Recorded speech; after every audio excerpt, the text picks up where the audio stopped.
O Correios tem mais de 360 anos e sim, uma das primeiras empresas do Brasil. A estatal informou que encerrou o ano passado com um prejuízo de 8 bilhões e meio de reais. Isso só em 2025. E 429.762 reclamações de pessoas no Reclame Aqui. Pouquinhas reclamações. A empresa que era de confiança virou meme. Vou ter que meter-lhe bala pela janela mesmo, é? Bora, porra! Abre essa desgraça! E dos ruins. Mas calma aí, para a gente entender como os Correios chegou aonde chegou, precisamos ver como ele começou. O Correios foi fundado em 25 de janeiro de 1663, com a criação do cargo de Correio-Mor das Cartas do Mar. Basicamente, era o presidente do Correios da época. Ele contratava os mensageiros e os navios para levar as mensagens, e principalmente entre Brasil e Portugal. Tenta imaginar esse rolê. O Brasil já era esse gigante que a gente conhece, mas sem as estradas, sem pontes e, obviamente, sem internet. A comunicação na época era mais um teste de paciência. Se você estivesse no Rio de Janeiro e precisasse mandar um recado para alguém do Nordeste, ou pior, para lá em Portugal, a sua mensagem ia enfrentar meses de mar, trilhas perigosas e todo tipo de imprevisto. Uma carta era quase uma cápsula do tempo. Quando chegava, a notícia já era velha. E foi nesse caos logístico que o serviço postal nasceu. Os Correios foram o primeiro grande fio condutor do Brasil. Eles foram o grande responsável por começar a conectar regiões, que até então pareciam mundos isolados. Sem esse sistema, o Brasil dificilmente teria se mantido como um só país. Mas o que começou como um simples sistema de cartas acabou virando uma das empresas mais importantes e presentes do Brasil. Ou pelo menos foi. Se hoje a gente acha difícil chegar em certos lugares, imagina nos anos 50, 60 ou 70. Os Correios se tornaram muitas vezes a única presença do Estado em cidades pequenas. Em muitos lugares, a agência dos Correios era o ponto de referência. Poderia não ter hospital, cartório, fórum, mas os Correios não poderia faltar. E olha só, durante muito tempo não tinha pra ninguém. Não existia essa concorrência pesada que vemos hoje, com transportadoras privadas e gigantes do e-commerce. Os Correios dominavam o setor de ponta a ponta. Esse foi o auge da empresa. Tudo passava por eles: boletos bancários, documentos oficiais e, claro, as encomendas. Teve uma época que receber uma caixa dos Correios era literalmente a única forma de você conseguir comprar algo de outro estado. Se você morasse no interior e queria um produto que só tinha na capital, o catálogo e a encomenda postal era o seu Amazon da época. Então a internet chegou. E com ela, o jogo mudou completamente. Se antes os Correios viviam de cartas e documentos, de repente o mundo virou um grande carrinho de compras. Foi a explosão do e-commerce. As cartas estavam morrendo, mas as encomendas, elas multiplicaram por 1000. A gente viu o Mercado Livre se tornar um gigante, a Shopee chegar dominando com seus preços baixos e a Amazon entrar no Brasil com seu padrão de entrega ultra rápido. As entregas deixaram de ser um serviço extra e viraram o centro da economia digital. Se você compra algo hoje, você quer hoje. O quanto antes, melhor. O rastreio em tempo real virou obsessão e a logística passou a ser a alma do negócio. Os Correios nunca tiveram tanto trabalho e tanta importância. Eles eram os únicos a entregar aquele pacotinho da China lá no interior do sertão ou no coração da Amazônia. Só que tem um problema. Enquanto o mercado evoluía numa velocidade absurda, com tecnologia de ponta e investimentos bilionários em logística privada, os Correios começaram a mostrar sinais de cansaço. a estrutura gigante começou a pesar e a empresa começou a ficar para trás. Calma, está curtindo o conteúdo? Se quiser apoiar o canal e ainda participar do nosso Discord exclusivo, vire membro do canal. O botão Seja Membro está logo aqui embaixo. Tudo parecia caminhar para o sucesso, mas a conta não fechou. Com o aumento bizarro no volume de encomendas, as feridas dos Correios começaram a aparecer. E não eram feridas pequenas. A gente começou a ver um ciclo que repetia todo ano. Greves prolongadas, atrasos que faziam uma encomenda de Curitiba para São Paulo levar semanas. A empresa, que era de confiança, virou meme. Mas por que isso aconteceu? Por causa da tal burocracia estatal. Como uma empresa pública, os Correios não têm a agilidade de uma startup. Para comprar uma frota nova, contratar gente ou investir em um software, é preciso passar por processos de licitações lentos e decisões políticas que nem sempre priorizam a eficiência. Enquanto as empresas privadas estavam testando drones, centros de distribuição robotizados e entregas no mesmo dia, os Correios ainda lutavam com processos manuais e uma estrutura física que parecia pesada demais para os novos tempos. E a conta finalmente chegou, e ela veio alta. Além dos problemas operacionais que a gente já viu, os Correios entraram em um caos financeiro. Durante anos, a empresa que antes era sinônimo de lucro, começou a empilhar prejuízos bilionários. Mas de onde vinha esse rombo?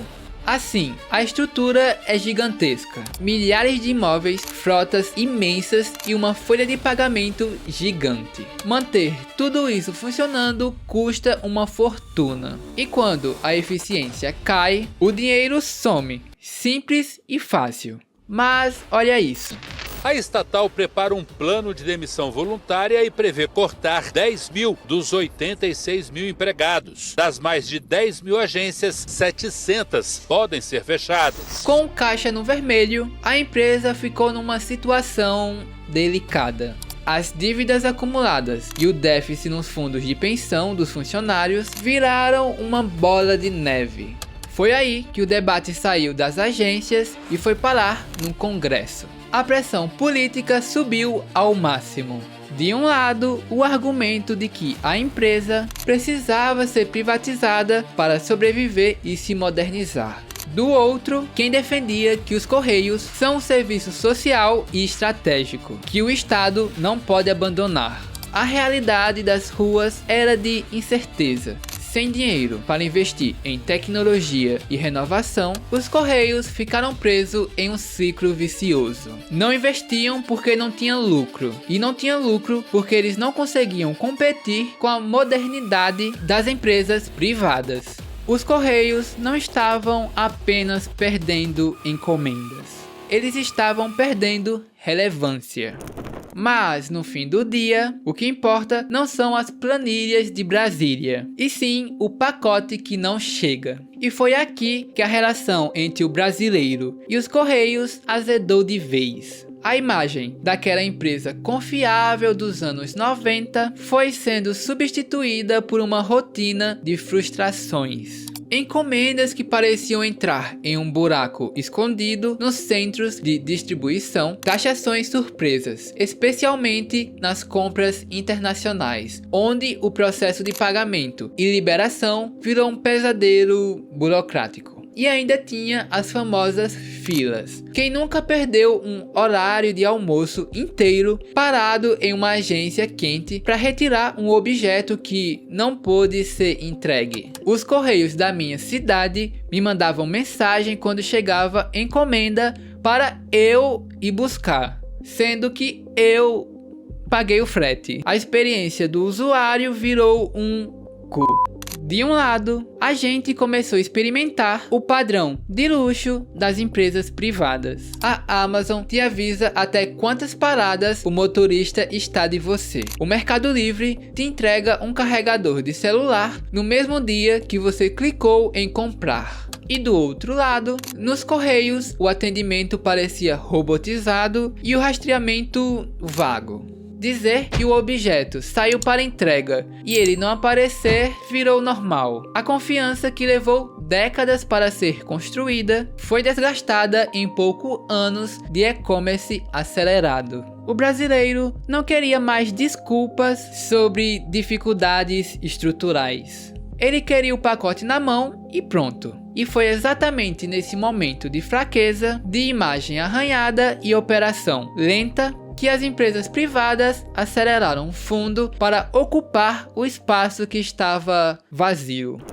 Enquanto os Correios tentavam se equilibrar, um gigante chegava com uma mentalidade totalmente diferente. Muita gente ainda acha que a Amazon é só um site de compras, mas a verdade é que ela é, acima de tudo, uma empresa de logística de dados. A obsessão deles não é apenas vender o produto, é o tempo que leva para ele tocar a sua mão. Para a Amazon, cada segundo é um custo. Eles não esperam a logística acontecer, eles criam a logística.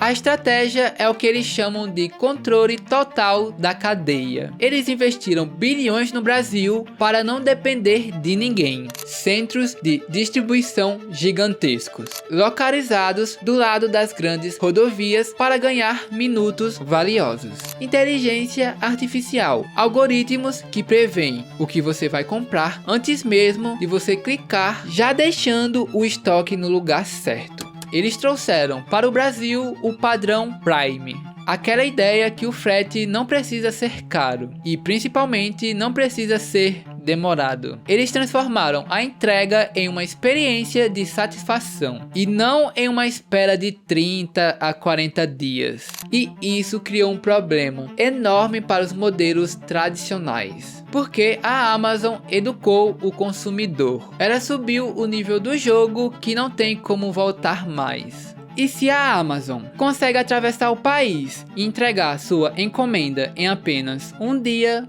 por que a gente ainda aceitaria esperar uma semana ou meses, né, Correios?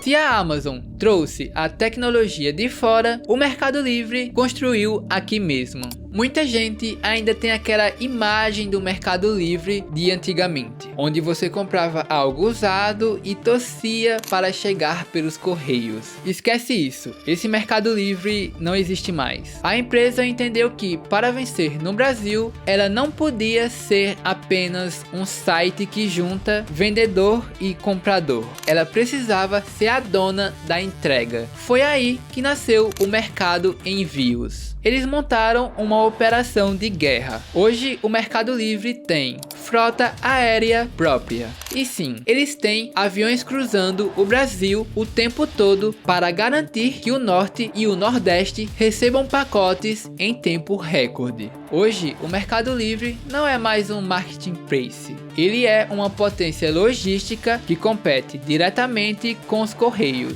E com uma vantagem: eles têm a agilidade da iniciativa privada e o dinheiro para investir aonde quiser. Muita gente nem percebeu a transição, mas o Mercado Livre silenciosamente parou de usar os Correios como braço principal e virou o seu maior concorrente.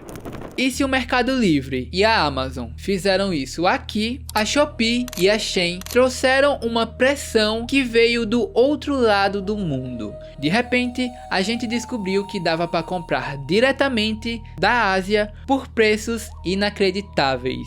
E o resultado, um tsunami de encomendas internacionais que ninguém estava preparado para segurar. Os Correios, que já lutavam para organizar as encomendas nacionais, viram o volume de pacotes vindo do exterior saltar de milhares para milhões por dia. Isso foi uma explosão de demanda que colocou a empresa no centro de um campo de batalha. E aí a gente entrou na era da polêmica. A famosa taxações das blusinhas colocou os Correios em uma saia justa. Uma sobrecarga de milhares de pacotes parados esperando fiscalização. A burocracia do consumidor tendo que lidar com o portal Minhas Importações, taxa de despacho postal e o novo ICMS. E para o cliente final, não importa se a culpa é da lei ou da Receita. No fim das contas, é o carteiro que ele vê na porta, ou a encomenda que ele vê travada no sistema do Correios. Os Correios ficaram literalmente no meio do fogo cruzado. De um lado, o governo pressionando por arrecadação e controle. Do outro lado, as empresas internacionais exigindo velocidade para manter o fluxo de vendas. E na ponta final, o consumidor, frustrado com a demora e o aumento dos preços. E depois de tudo que a gente viu, fica a pergunta: os Correios ainda têm salvação? Bom, nem eu sei responder isso, mas a estrutura nacional deles é gigantesca e impossível de ser replicada do dia para a noite. Ainda é o símbolo oficial da comunicação no Brasil. Eles têm o mapa do país na palma da mão e uma presença física que nenhuma plataforma digital, por mais tecnológica que seja, consegue substituir totalmente. Mas aqui é onde mora o conflito total. O problema dos Correios talvez não seja a falta de estrutura, de frotas ou gente qualificada. O problema é a velocidade para evoluir. Em um mundo onde o e-commerce muda a cada 6 meses, uma empresa que leva anos para tomar uma decisão estratégica acaba ficando para trás. Por maior que ela seja, a estrutura, que é o seu ponto positivo, também é o que o torna lento. Em um mercado que hoje exige agilidade total. A questão não é se eles conseguem chegar no destino final. A gente sabe que eles conseguem. A questão é se eles conseguem chegar a tempo de ainda o consumidor querer esperar por eles. Os Correios atravessaram mais de 3 séculos no Brasil. Eles viram o Império cair, a República nascer e a internet mudar tudo o que sabíamos sobre distância. Hoje, a empresa vive o seu momento mais crítico, entre dívidas bilionárias, a pressão da concorrência e o desafio de se manter relevante. Privatizar ou reestruturar, lucro total ou serviço social? As respostas não são simples, mas uma coisa é certa: a história do Brasil não pode ser contada sem o azul e amarelo. E bom, se você gostou desse vídeo, deixa o like, se inscreve no canal e eu te vejo em algum desses vídeos que estão aparecendo aqui na tela. Até mais, CEOs!